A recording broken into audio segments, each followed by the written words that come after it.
الحمد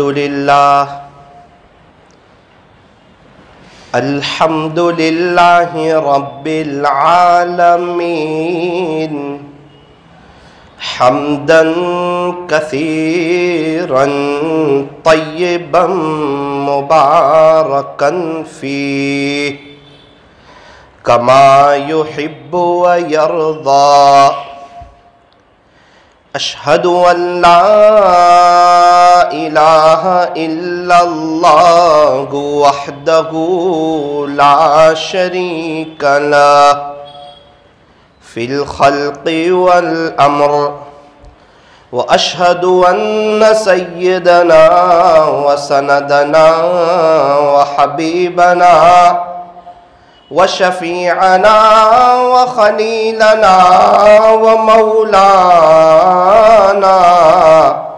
محمدا عبده ورسوله المبعوث إلى الأسود والأحمر المنعوت بشرح الصدر ورفع الذكر، صلى الله عليه وعلى آله وأصحابه وبارك وسلم تسليما كثيرا كثيرا.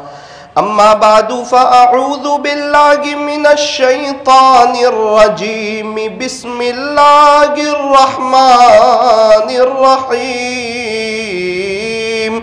كل نفس ذائقة الموت. وقال الله تبارك وتعالى في القرآن المجيد والفرقان الحميد: بل تؤثرون الحياة الدنيا والآخرة خير وأبقى. صدق الله مولانا العظيم. وقال النبي صلى الله عليه وسلم: كن في الدنيا كأنك غريب أو عابر سبيل، أو كما قال عليه الصلاة والسلام. غنیمت سمجھ زندگی کی یہ بہار کہ آنا نہ ہوگا یہاں بار بار. غنیمت سمجھ زندگی کی یہ بہار کہ آنا نہ ہوگا یہاں بار بار. صبح ہوتی ہے شام ہوتی ہے، عمر یوں ہی تمام ہوتی ہے. زندگی ہو رہی ہے مثل برف کے کم، رفتہ رفتہ چھپ کے دم بدم، رفتہ رفتہ چھپ کے دم بدم. کر لے عبادت جوانی میں، یہ سستی اچھی نہیں. جب آ جائے بڑھاپا تو پھر کچھ بات بنتی نہیں. کسی خاکی پر مت کر خاک اپنی زندگانی کو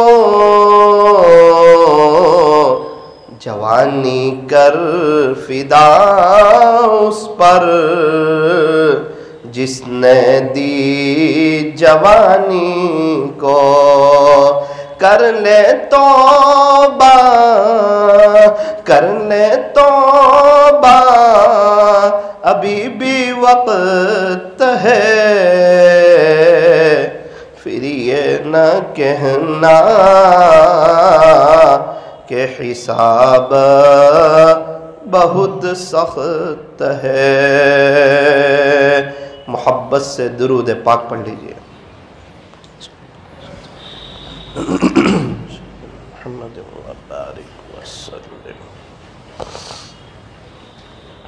بزرگان محترم اور عزیز نوجوانوں، اللہ تبارک و تعالی نے مجھے اور آپ کو یہ جو زندگی عطا فرمائی ہے، یہ بہت ہی قیمتی زندگی ہے اور بڑی مختصر سی ہے۔ اگلے بھی جن لوگوں کو زندگی ملی ان کے لیے بھی بڑی قیمتی تھی اور بہت ہی زیادہ مختصر تھی۔ اور بڑی عجیب بات یہ ہے کہ اللہ تعالیٰ یہ زندگی کا موقع ایک ہی مرتبہ دیتے ہیں، 2 مرتبہ نہیں دیتے ہیں۔ یوں فرمایا کہ ایک ہی لائف ہے، ایک ہی چانس ہے، ایک ہی موقع ہے، اور اللہ پاک دیکھنا چاہتے ہیں کہ اس دنیا میں کون میرا ہو کے آتا ہے، کون مجھے راضی کر کے آتا ہے، کون میرے حکموں پر میرے حبیب حضرت محمد الرسول اللہ صلی اللہ علیہ وسلم کے طریقوں پر چل کے آتا ہے، اور کون دنیا کا ہو کے آتا ہے، دنیا کے رسم و رواج کے مطابق اور غیروں کے طریقوں کے مطابق اپنی زندگی گزار کے آتا ہے۔ اللہ دیکھنا چاہتے ہیں کون میرا ہے اور کون نفس و شیطان کا ہے۔ ہر وقت ایک امتحان چل رہا ہے۔ امتحان کیا ہے؟ فرمایا کہ ایک اللہ کی مرضی ہے اور دوسرا کا میری مرضی ہے۔ ہر وقت امتحان ہے۔ اگر اللہ کی مرضی پر عمل کیا تو کامیاب۔ فرمایا کہ جب دنیا سے جائے گا تو اللہ تعالیٰ اس کو جنت عطا فرمائیں گے، اور جنت میں من چاہی زندگی گزار سکے گا، جو چاہے وہ کھا رہے ہیں، گھوم رہے ہیں، پی رہے ہیں، عیش کر رہے ہیں۔ اور جنت تو مزے کی جگہ، عیش کی جگہ، راحت کی جگہ، سکون کی جگہ، اطمینان کی جگہ، مزے کرنے کی جگہ، من چاہی زندگی گزارنے کی جگہ تو جنت ہے، عیش کرنے کی جگہ تو جنت ہے، راحت کی جگہ تو جنت ہے، سکون کی جگہ تو جنت ہے، اطمینان کی جگہ تو جنت ہے۔ ہاں کچھ لوگ دنیا میں ایسے بھی ہیں جنہیں اللہ جنت کا مزہ دیتا ہے، جنت کا مزہ دیتا ہے۔ وہ کون ہے؟ فرمایا جو اللہ کی مان کر کے چلتے ہیں اور نبی کے طریقوں کے مطابق چلتے ہیں، اللہ دنیا میں رہتے ہوئے انہیں جنت کا مزہ عطا فرماتے ہیں۔ اچھا، دنیا کی سب سے بڑی کامیابی کیا؟ فرمایا دنیا کی سب سے بڑی کامیابی ایمان کے مل جانے کے بعد یہ ہے کہ انسان کو چین، سکون، اطمینان اور امن و امان نصیب ہو جاوے۔ آج پوری دنیا میں جتنی بھاگم دوڑ ہے، جتنی محنت ہے، جتنی کوشش ہے، وہ سب سکون کو حاصل کرنے کے لیے۔ آج کا ایک بڑا طبقہ پریشان ہے، بے چین ہے، بے چینی میں ہے۔ اچھا میں ایک اور بات بتاؤں، ماشاءاللہ آپ کے یہاں ماحول اچھا ہے، سورت کا ایک ماحول ہے، لوگ اللہ کی مان کر کے چلتے ہیں، تو شاید ہمیں اس کا اندازہ نہ ہو، لیکن جب ہم سفر میں جاتے ہیں آؤٹ آف گجرات اور بڑی بڑی سٹیوں کو چھوڑ کر کے ان دیہاتوں میں، تب ہمیں پتہ چلتا ہے کہ واقعتاً اللہ تعالیٰ نے ہمیں بہت اچھی جگہ میں رکھا ہے، اچھے ماحول میں رکھا ہے، اس لیے ہمیں سکون کا پتہ نہیں چل رہا ہے۔ سکون کس کو کہتے ہیں؟ ایک مرتبہ اس معاملے میں میرے سے ایک بڑی غلطی ہوئی۔ ہم لوگ مدینہ منورہ سفر کر کے پہنچے، تو ایک ٹیکسی ڈرائیور تھے، میں نے ان سے پوچھا، کچھ باتیں ہو رہی تھی، احد پہاڑ کے دامن سے وہ ٹیکسی گزر رہی تھی، تو میں نے ان سے کہا، اور عجیب بات یہ ہے کہ وہ ٹیکسی میں، وہاں فارچونر ٹیکسی میں چلتی ہے، بڑی بڑی گاڑیاں ٹیکسی میں چلتی ہے. تو میں نے ان سے کہا کہ آپ کو مدینہ منورہ میں کیسا لگتا ہے؟ اللہ اکبر، وہ جو مجھ پر ناراض ہوئے، مجھ پر خفا ہوئے کہ مولانا یہ کوئی سوال ہے آپ کا، مدینہ منورہ میں کیسا لگتا ہے؟ غصے ہو گئے میرے اوپر. میں نے سوچا یار ان کو سمجھانا بھی ضروری ہے، ان کو منانا بھی ضروری ہے. پھر ایک آہ بھری اور کہا کہ مولانا صاحب جب ڈرائیونگ کے لیے ہم مدینہ منورہ سے باہر جاتے ہیں، جب مدینہ منورہ کی باؤنڈری کو ہم کراس کرتے ہیں، اس وقت ہمیں پتا چلتا ہے کہ ہم مدینہ منورہ میں کتنے سکون میں تھے. اب چونکہ ہم تو خود سکون میں، اس لیے ہمیں سکون کا اندازہ ہوتا نہیں. باہر گرمی ہو اور لوگ اے سی میں بیٹھے ہوئے ہوں تو انہیں گرمی کا احساس ہوتا نہیں. یہ تو جو روزانہ فجر کی نماز پڑھتے ہیں، کبھی ان کی نماز چھوٹ جائے، ان کو پوچھو بے چینی کس کو کہتے ہیں اور تڑپ کس کو کہتے ہیں. ان کو ناشتہ اچھا نہیں لگتا اور ان کو ایسا لگتا ہے کہ آج میرا دن اچھا نہیں جائے گا. وہ بے چین ہیں، وہ پریشان ہیں، وہ اٹھ کے نماز قضا کر رہے ہیں اور اللہ تعالیٰ کے سامنے روئے جا رہے ہیں، باری تعالیٰ میرے سے غلطی ہو گئی. انہیں پتا ہے فجر کی نماز کے سکون کا. تو میرے عزیزو، عام طور پر آج دنیا میں جو ہے بے چینی، پریشانی. ایک گھر میں جانا ہوا آپ کے صورت میں، اللہ پاک نے انہیں بہت نوازا تھا، بہت نوازا تھا. میں گیا، وہ بہت بے چین، بہت پریشان. میں نے کہا بھائی صاحب اللہ تعالیٰ نے آپ کو بہت کچھ نوازا ہے، پھر آپ پریشان کیوں؟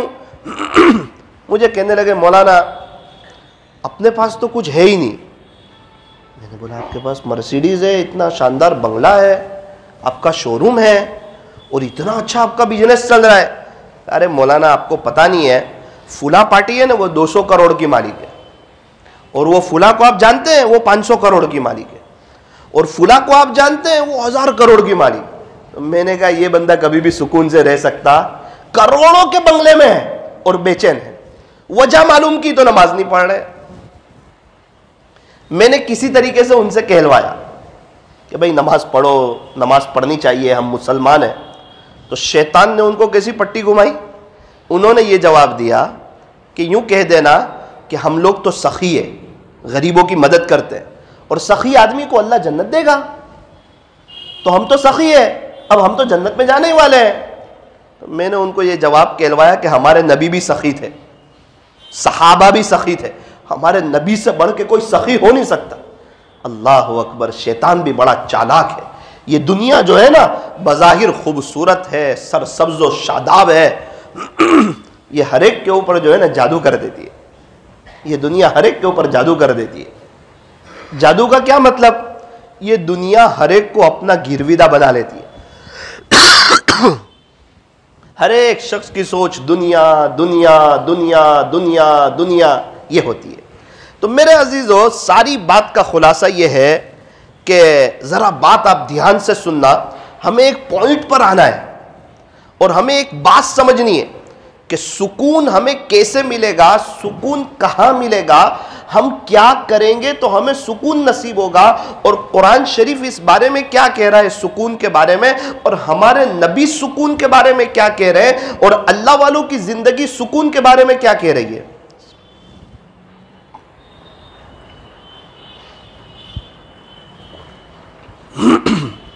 جب سکون کی بات آئی تو اللہ کا قرآن کہتا ہے الا اے لوگو سنو، خبردار ہو جاؤ، بذکر اللہ تطمئن القلوب،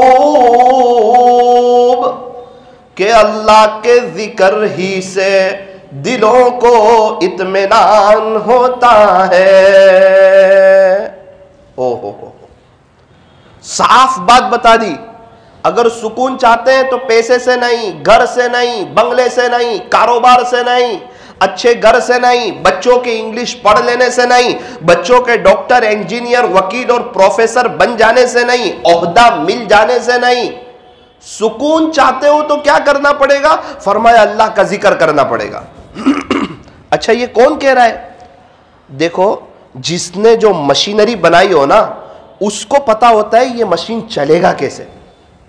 جوش مشین جس نے بنایا ہے، کبھی نہیں چل رہا ہو تو اس سے پوچھو، اس کی کتاب پڑھو، گائیڈ لائن میں لکھا ہوگا آپ ایسے کرو یہ جوس مشین چل جائے گا.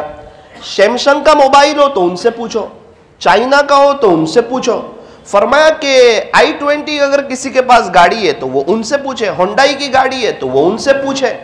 میرا کہنے کا مطلب یہ ہے کہ جس نے جو چیز بنائی ہوتی ہے اس کو اس کے پرزے کا پتہ ہوتا ہے، اس کو اس کی اونچ نیچ کا پتہ ہوتا ہے، اس کو اس کی چال چلن کا پتہ ہوتا ہے، اس کو کون سی چیز کہاں پر فیٹ کرنا اس کا پتہ ہوتا ہے.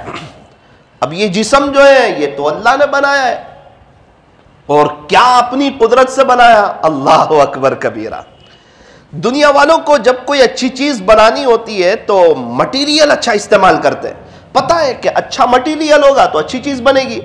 آپ چائے کی پتی جتنی اچھی والی ڈالو اتنی اچھی چائے بنے گی. کپڑے میں جتنا اچھا دورا استعمال کرو اتنے مہنگے میٹر والا وہ کپڑا بنے گا.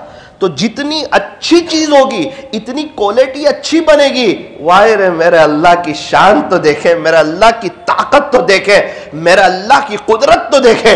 اللہ کو پورا انسان بنانا ہے، انسانوں کے ہاتھ، پیر، کان، ناک، زبان اور دماغ بنانا ہے. او ہو اور جو مٹیریل کو استعمال کر رہے وہ ایک ناپاک قطرے کو استعمال کر رہے.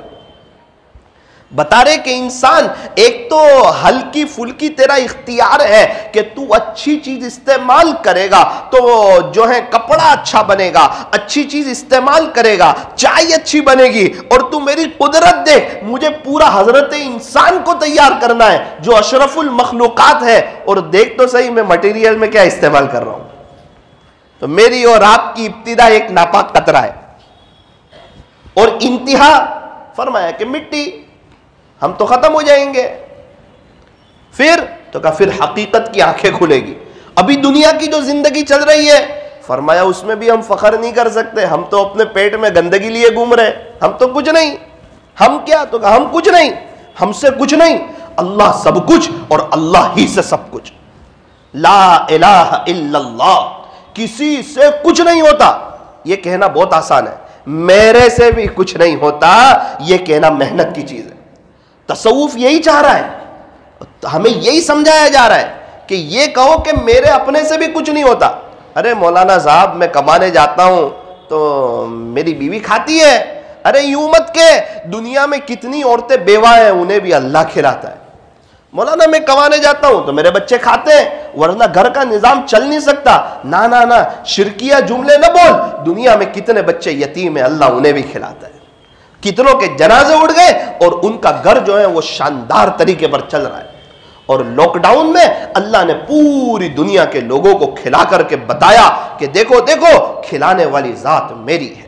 بازار بند ہیں، دکانیں بند ہیں، فیکٹریاں بند ہیں، کاروبار بند ہیں اور بزنس بند ہے اور اللہ سب کو کھلا رہے ہیں. اور عجیب بات، پہلے لاک ڈاؤن کے رمضان میں کیا اللہ کی شان ہے، ہر سال رمضان سے بہتر کھلا کے بتایا. ہر ایک کو جو رمضان میں ریگولر کھاتا تھا جب دکانیں کھلی رہتی تھی اس سے اچھا دسترخوان لگوا کے بتایا کہ دیکھ کھلانے والی ذات میری ہے. 30 روپے والا تربوز 15 روپے کلو میں کھلا کے بتایا کہ دیکھ یہ میری شان ہے. 150 روپے کلو والی چکن 30 روپے کلو میں کھلا کے بتائی، 30 روپے کلو میں، کہ دیکھ میں چاہوں تو ایسا بھی کر سکتا ہوں، میں بادشاہ ہوں. ایک غریب شخص ہمارے یہاں رکشہ چلاتے ہیں، مجھے کہنے لگے مولانا صاحب اللہ صرف مالداروں کا ہی رب ہے کیا؟ اللہ غریبوں کا بھی رب ہے. میں نے بولا آپ کو یہ جملہ بولنے کی ضرورت کیوں پیش آئی؟ یہ تو سب کو معلوم ہے کہ اللہ مالداروں کا بھی رب، غریبوں کا بھی رب. مالدار کا مالداری میں امتحان اور غریب کا غربت میں امتحان، یہ جملہ بولنے کی نوبت کیوں پیش آئی؟ کہنے لگے مولانا میری بچی کی تقریباً شادی تھی تو اس کے سسرال والے آنے والے تھے. میرے گھر والے ریکویسٹ کر رہے تھے کہ ایک ہی بچی ہے تھوڑا سا کچھ چکن وغیرہ کھلا دو. میرے پاس اس کے پیسے نہیں تھے تو میں کچھ یہ انتظام میں تھا کہ کچھ دال چاول کھلا دوں، کچھ سبزی روٹی کھلا دوں. گھر والوں کی چاہت تھی کہ ایک بیٹی ہے تھوڑا سا کچھ کھلا دو. اچھا مولانا ہمارے یہاں پروگرام آیا اور اس دن صبح میں پتا چلا کہ چکن 30 روپے کلو ہو گئی. ہم نے بڑی شاندار دعوت کرائی. اللہ غریبوں کا بھی رب ہے. اوہ کس کی کیا دعا ہے اور کس کی کیا طلب ہے اور کس کی کیا تمنا ہے اور کس کی کیا آرزو ہے. میرے عزیزوں مانگنا ہو تو صرف ایک اللہ سے مانگنا، زندگی میں بہار آ جائے گی، زندگی پرسکون ہو جائے گی. زندگی پر رونق ہو جائے گی. ابھی میں ان لوگوں کو دیکھ کر آیا جنہیں اللہ نے بہت نوازا ہے, اور انہوں نے مجھے کہا مولانا ہم چھوٹے تھے نا, ابا سے بھی نہیں مانگتے تھے, اللہ سے مانگتے تھے. اللہ اکبر کبیر. تو اللہ سے مانگنا. ایک شخص مسجد میں بیٹھے بیٹھے دعا کر رہے ہیں, اے اللہ قرضہ بہت ہے, آج کی آخری تاریخ ہے, میری ذلت ہی ہو جائے گی, اللہ میں نے وعدہ کیا ہے آج قرضہ نمٹانا ہے, میری مدد کر دے. مسجد میں وہ تڑپ رہا ہے, بندہ رو رہا ہے, ادھر اس کی تڑپ ہے, ادھر ایک شخص اللہ پاک نے اسے بہت نوازا ہے, اس کو بے چینی ہونا شروع ہوئی, بہت بے چین ہوا, پریشان ہوا. اس نے سوچا یار میں اتنا بے چین کیوں, پریشان کیوں. وہ اپنے گھر سے باہر نکلا, تھوڑا روڈ پر ٹہلا, اس کی بے چینی ختم نہیں ہو رہی. اب وہ اندر اندر ڈر بھی رہا ہے کہ کیا کوئی ہارٹ اٹیک والا مسئلہ تو نہیں ہے, کوئی سانس والا مسئلہ تو نہیں ہے, میری اندر سے کوئی طبیعت تو خراب نہیں ہو رہی ہے. سوچا چل 2-4 رکعت پڑھ کے مسجد جا کے اپنے اللہ سے معافی مانگوں, اپنے اللہ سے صلح کروں. مسجد میں آیا, وضو کیا اور مسجد کے اندر قدم رکھا تو کیا دیکھتا ہے, ایک شخص دعا مانگتے ہوئے رو رہا ہے. اس نے اس کے کندھے پہ ہاتھ رکھا اور کہا بھائی صاحب آپ کا قرضہ ہے؟ کہا جی ہاں میرا قرضہ ہے. کتنا قرضہ ہے؟ اس نے بتایا کہ اتنے 1000 روپے. اس کے لیے تو کچھ نہیں تھا, اس نے جیب سے اتنے 1000 روپے نکالے اور اس کو دے دیے. اس نے لے لیے, سمجھ گیا کہ اللہ کی مدد آ گئی, میں تو اللہ سے مانگ رہا تھا. وہ اللہ نے جو مالدار کو بے چین کیا نا, وہ اسی وجہ سے کیا کہ جہاں میرا بندہ رو رہا ہے, میرا بندہ تڑپ رہا ہے, اس کی آہیں میرے تک پہنچ رہی ہے, وہ مجھ سے مانگ رہا ہے, نا اس کو تیرے پاس نہیں بھیجوں گا, یاد رکھ. وہ سودا مجھ سے کر رہا ہے, وہ باتیں مجھ سے کر رہا ہے, تجھے جانا ہوگا اس تک. جب بندہ اللہ سے تعلق جوڑتا ہے نا, اللہ لوگوں کو ان کے پاس بھیجتا ہے, ان کو کہیں جانے نہیں دیتا. اسی لیے فرمایا جو اللہ کے سامنے ہاتھ پھیلاتا ہے, اللہ کسی اور کے آگے اس کو ہاتھ پھیلانے نہیں دیتا, اور جو اللہ کے سامنے روتا ہے, اللہ کسی اور کے آگے اس کو رونے نہیں دیتے. بس ضرورت یہ ہے کہ آج سے ہم اللہ کے گھر کو پکڑ لیں, اللہ کے در کو پکڑ لیں, اور یہ ہاتھ پھیلانا شروع کر دیں کہ میں جب بھی مسجد میں آؤں گا خالی ہاتھ نہیں جاؤں گا, اللہ سے مانگ کے ہی جاؤں گا, بھیک تو مانگ کے ہی جاؤں گا. فرمایا مانگو اسی سے جو دے خوشی سے اور نہ کہیں کسی سے. وہ دینے کے لیے تیار ہے, وہ بادشاہوں کا بادشاہ ہے, وہ شہنشاہوں کا شہنشاہ ہے. مسجد کے ایک دروازے پر عجیب و غریب جملہ لکھا تھا کہ خالق تو دینے کے لیے تیار ہے, کوئی بندے ایسے محتاج ہیں جن کو لینا ہو وہ آ جائیں. اللہ اکبر. مالک دینے کے لیے تیار ہے, کیا چاہتے ہو؟ پیسہ چاہتے ہیں, قرضہ دور کرنا چاہتے ہیں, بڑا گھر چاہتے ہیں, میاں بیوی میں محبت چاہتے ہیں, بچوں کو آنکھوں کی ٹھنڈک بنتے ہوئے دیکھنا چاہتے ہیں, متقی بننا چاہتے ہیں, اللہ والے بننا چاہتے ہیں, ابھی دنیا میں جتنے اللہ والے ہیں ان سے اونچا مقام چاہتے ہیں. ارے کیا چاہتے ہیں, مانگو تو صحیح. اللہ سے مانگنا, یوں فرمایا کہ یہ عین عبادت ہے. ایک بندہ 5 منٹ نفل پڑھے اور ایک بندہ 5 منٹ دعا کرے, دعا میں صرف دنیا ہی دنیا مانگ رہا ہے. فرمایا کہ وہ اس کو 5 منٹ نماز پڑھنے کا ثواب ہوگا, اس کو 5 منٹ اس کو بھی عبادت کا ثواب ملے گا, اس کو عبادت کا ثواب, اس کو بھی عبادت کا ثواب. یہ تو دنیا کا سوال کر رہا ہے. لیکن ترمذی شریف کی روایت ہے, آقا نے فرمایا الدعاء هو العبادہ, دعا تو عین عبادت ہے, کہ یہ دعا خود ایک عبادت ہے.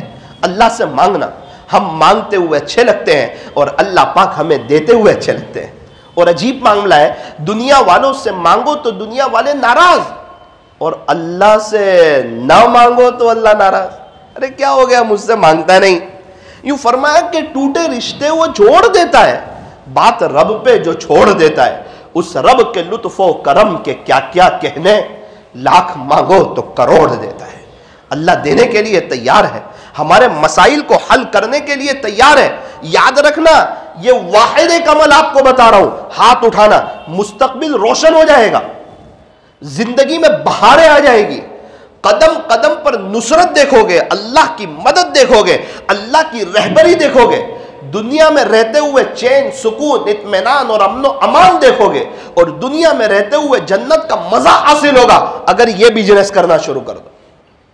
ہاتھ اٹھانے والا بزنس, یہ بہت بڑا بزنس ہے آخرت کا. یہ اللہ کو منانے کا آسان ذریعہ ہے.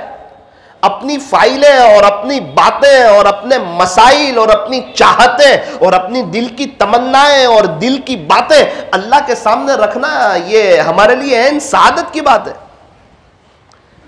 ایک بزرگ تو یوں فرما رہے تھے کہ جو کثرت سے مانگنا شروع کر دیتا ہے اللہ اس کو اپنا ولی بنا لیتے، ولایت کا نور دے دیتے ہیں۔ یہ اللہ والے کیا کرتے ہیں؟ قدم قدم پہ مانگتے ہیں۔ آپ حدیث شریف میں دعائیں دیکھو، قدم قدم پہ کیا ہے؟ دعا ہے۔ دعا سے کیا ہوتا ہے؟ اللہ سے کانٹیکٹ جڑتا ہے۔ سونے سے پہلے کی دعا اللہ کو یاد کر رہے ہیں، اللہم بسمک اموت واحیا، اوہو۔ سو کر اٹھے پھر دعا کر رہے ہیں، الحمدللہ الذی، اللہ سے باتیں ہو رہی ہے، اللہ ہی کو کہہ رہے ہیں۔ کس کو کہہ رہے ہیں؟ کسی انسان کو تھوڑی سنا رہے کہ اللہ جی تمام تعریف آپ ہی کے لیے ہے۔ آہا، کھانا کھا رہے بسم اللہ وعلی برکت اللہ، کھانے سے فارغ ہو رہے الحمدللہ الذی اطعمنا، تمام تعریف اللہ جی آپ ہی کے لیے، آپ نے ہمیں کھلایا۔ سبحان اللہ، ہر موقع پر اللہ کی طرف رجوع کروایا جا رہا ہے کہ اللہ کو یاد کرو، اللہ کو یاد کرو، اللہ کو یاد کرو۔ یہ دعا ایک قسم کی اللہ سے باتیں، اور دعا کے لیے ہاتھ اٹھانا بھی ضروری نہیں، دل کا حاضر ہونا ضروری ہے۔ کتنے بزرگ کو میں نے دیکھا نماز کے بعد ایسے نیچے بیٹھ جاتے ہیں اور ہاتھ بھی نہیں اٹھا رہے اور باتیں کر رہے ہیں اپنے اللہ سے، آنکھیں بنے، دل کی تار جوڑ رہی ہے۔ میرے عزیزو، سب پریشانیاں دور ہو جائے گی۔ ہم جتنے بڑے بھی گنہگار ہو، اللہ کی رحمت کے مقابلے میں ہمارے گناہ کچھ نہیں۔ وہ بڑا رحیم ہے، وہ بڑا کریم ہے۔ پھر کیا ہوتا ہے؟ وہ شخص تو دعا کر رہا ہے، دعا کر لی اس نے، اس کو پیسے مل گئے، مالدار نے دیکھا کہ یہ بڑا اللہ والا لگتا ہے، اس کی آہوں نے مجھے اٹھایا وہاں سے، سمجھ گیا وہ، اس کو کاٹ دینا چاہیے، یہ کسی انسان کے پاس نہیں جاتا، یہ خالق سے ہی مانگتا ہے، اس کو کاٹ دے دو۔ اپنا کاٹ دیا۔ بیٹا آئندہ سے جب بھی ضرورت ہو نا، یہ ایڈریس پہ ایک فون کر لینا، تیرا کام ہو جائے گا۔ اس نے فوراً کارڈ واپس کر دیا، بولے جہاں سے ملتا ہے وہاں کا ایڈریس مجھے معلوم ہے۔ وہ کون سا ایڈریس؟ بولے وہ اللہ کا، جس اللہ نے ابھی آپ کو بھیجا، میں نے اسی ایڈریس پہ اپلیکیشن دی تھی، اسی نے آپ کو بھیجا، تو مجھے تو ایڈریس معلوم ہے، مجھے آپ کی کارڈ کی ضرورت نہیں۔ وہ مالدار شرمندہ ہو کے وہاں سے واپس چلا گیا۔ اللہ نے اس کا کام بھی کر دیا اور شرمندہ بھی ہونے نہیں دیا، اور مالدار کو بھی سبق سکھایا کہ دیکھ میرے جو ہوتے ہیں نا وہ کیسے ہوتے ہیں۔ پھر ان کا کام اللہ ایسے غیب سے کرتے ہیں، اللہ ان کا نظام چلاتے ہیں۔ حضرت پیر ذوالفقار صاحب تو عجیب بات لکھتے ہیں خطبات ذوالفقار کی پہلی جلد میں، یوں لکھتے ہیں کہ اللہ والوں کا ہاتھ اللہ کی جیب میں ہوتا ہے۔ اوہ ہو سبحان اللہ۔ حالانکہ اللہ کی جیب کوئی نہیں، سمجھانے کے لیے کہہ رہے کہ وہ اللہ کے خزانے سے لینا جانتے ہیں۔ تو مولانا وہ تو اللہ والے جانتے ہیں، ہم تھوڑی نا، ارے ہم کون سے بھگوان والے، ہم اللہ والے ہی ہیں، ہم اللہ والے نہیں ہیں۔ حضرت پیر صاحب نے مجمع سے پوچھا کہ بھائی ہم اللہ والے نہیں ہیں، سب خاموش ہو گئے۔ پیر صاحب نے کہا اچھا جو بھگوان والا وہ کھڑا ہو جائے، ایک بھی کھڑا نہیں ہوا۔ حضرت نے کہا سب اللہ والے ہی ہیں، سب اللہ کو مانتے ہیں، ایک اللہ کے سامنے جھکتے ہیں، ایک اللہ کو سجدہ کرتے ہیں، ایک اللہ کے سوا کسی اور سے مدد نہیں مانگتے، یہ پیشانی صرف اسی کے سامنے جھکاتے ہیں، اسی کو معبود سمجھتے ہیں، اسی کو خالق سمجھتے ہیں۔ ہاں لیکن کیٹیگری میں فرق ہے۔ اللہ والے دو قسم کے لوگ، ولایت کی دو قسمیں، ایک تو ہر کلمہ پڑھنے والا، اس کو ولایت مل جاتی ہے، اسی لیے تو اس کو جنت ملے گی، اور دوسری ولایت خاصہ ہوتی ہے جس کو ہم عام طور پہ اللہ والے کہتے ہیں۔ وہ کون؟ فرمایا گناہوں سے بچنے والے، تقوی والے، جس کو اللہ کا قرآن بیان کرتا ہے ان اولیاءہ الا المتقون۔ اللہ خود اپنے قرآن میں فرما رہے ہیں کہ میرے ولی کون ہوتے ہیں۔ ایک تو یہ کہ کوئی کتاب میں لکھا ہوا ہو، اور ایک اللہ اپنے دوستوں کے بارے میں بتا رہے ہیں۔ کیا پتا ہے میرے دوست کون؟ کہ تقوی والے۔ اس کے ولی وہی ہوتے ہیں جو متقی ہوتے ہیں۔ آسمان کی زینت ستاروں سے ہے، زمین کی زینت پرہیزگاروں سے ہے۔ مقصد زندگی اللہ رب العزت کی بندگی، اور مقصد حیات یہ اللہ رب العزت کی یاد ہے۔ یہ تو تھا ایک بیان، اور یہ ابھی ختم ہو جائے گا۔ اس کو کیا بولتے ہیں؟ بیان۔ میں ایک مثال دوں آپ کو۔ چائے پتی ہمارے پاس ہے، دودھ ہمارے پاس ہے, شکر ہمارے پاس ہے, گیس کا چولہا ہمارے پاس ہے, اس کو کیا بولیں گے؟ تو کہا یہ سب جانکاری ہے, یہ ساری چیزیں. چائے بن جائے گی؟ نہ بھائی, چائے نہیں بنے گی. 10 کلو چائے ہو تو, 100 کلو چائے ہو تو, بولا نہیں اس کو پکانی پڑے گی گیس پہ. یہ تو جب بنائیں گے تو بنے گی, چاہے ہزاروں کلو چاہیے. تو ابھی تو میں وہ ساری باتیں آپ کے سامنے رکھ رہا تھا کہ یہ بھی ہے, یہ بھی ہے, یہ بھی ہے, یہ بھی ہے. اس سے ہم اللہ والے بن جائیں گے, اللہ کا تعلق مل جائے گا, زندگی میں بہار آ جائے گی. فرمایا نہ, ایسا نہیں ہوگا. یہ جو باتیں بتائیے اس پر عمل کرنا پڑے گا. دعا کی باتیں سنی سکون مل جائے گا. فرمایا نہ نہ نہ, یہ تو پریکٹیکلی مانگنی پڑے گی. مولانا آپ ہی کر دو نا دعا. ارے بھائی, کسی اور کے پیٹ میں درد ہو اور میں اس کی گولی کھا لوں تو اس کو اچھا ہو جائے گا؟ بھائی ہر کام, کوئی اپنی قبر میں آنے والا ہے, ہم کسی کی قبر میں جانے والے ہیں.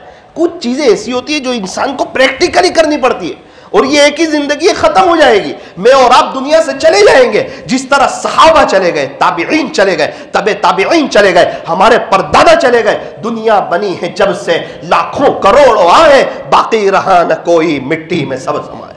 سارے قبرستان والے توبہ کرنے کے لیے تیار ہیں, لیکن اللہ آج ان کی ایک سننے کے لیے تیار نہیں. میرے اور آپ کے پاس موقع ہے کچھ وقت کے لیے, میرا اور آپ کا بھی جنازہ اٹھ جائے گا. جس طرح جمعہ کے لیے غسل کر کے آئے, ایک وہ دن آئے گا کہ مجھے اور آپ کو غسل دیا جائے گا. جس طرح ہم کپڑے پہن کے آئے, ایک وہ دن آنے والا ہے مجھے اور آپ کو کفن پہنایا جائے گا. آج خوشبو لگا کر کے آئے, ایک دن میرے اور آپ کے اوپر خوشبو لگائی جائے گی. خالی ہاتھ آئے تھے, خالی ہاتھ جائیں گے. اکیلے آئے تھے, اکیلے جائیں گے. جب دنیا میں آئے تھے کس نے پہلا غسل دیا تھا نہیں پتا, جب دنیا سے جائیں گے کون آخری غسل دے گا نہیں پتا. جب دنیا میں آئے تھے تو کس نے گود میں اٹھا کر ہمیں جولی میں رکھا تھا نہیں پتا. جب دنیا سے جائیں گے کون ہمیں گودی میں اٹھا کر قبر کے اندر رکھے گا نہیں پتا. میرے عزیزو, یہ دنیا 4 دن کی چاندنی پھر اندھیری رات ہے. یہ آج تک کسی کے ہاتھ میں نہیں آئی, مغل کے بادشاہوں کے ہاتھ میں نہیں آئی, میرے اور آپ کے ہاتھ میں آنے والی نہیں ہے. اصل چیز آخرت ہے. ضرورت کے مطابق دنیا میں رہنا ہے, اس کا دنیا میں استعمال کرنا ہے, ورنہ ہماری نظر آخرت کی ہو. نمازوں کا اہتمام ہو, اللہ کے راستے میں وقت لگانا ہو, دین کی محنت میں لگنا ہو, قرآن شریف کی تلاوت ہو, اللہ کا ذکر ہو اور دعاؤں کا اہتمام ہو. تو طے کرو انشاءاللہ آج کی مجلس میں, انشاءاللہ جب بھی مسجد میں آئیں گے خالی ہاتھ نہیں جائیں گے, اللہ کے سامنے ہاتھ پھیلا کے ہی جائیں گے. اگر وقت نہ ہو اللہ کے لیے, اگر وقت نہ ہو, ایسا لگے کہ میرے پاس اللہ کے لیے وقت نہیں ہے, کام کے لیے, گراہک کے لیے, چائے کے لیے, دوستوں کے لیے, سونے کے لیے, غسل کے لیے, موبائل کے لیے, ایسا تو ہوتا نہیں مومن کو. لیکن پھر بھی اگر ایسا لگے کہ وقت نہ ہو تو 30 سیکنڈ بھی ہاتھ پھیلا کر کے جانا. میں بھی نیت کرتا ہوں, آپ حضرات نیت کرتے ہو. اللہ تعالی ہمیں عمل کی توفیق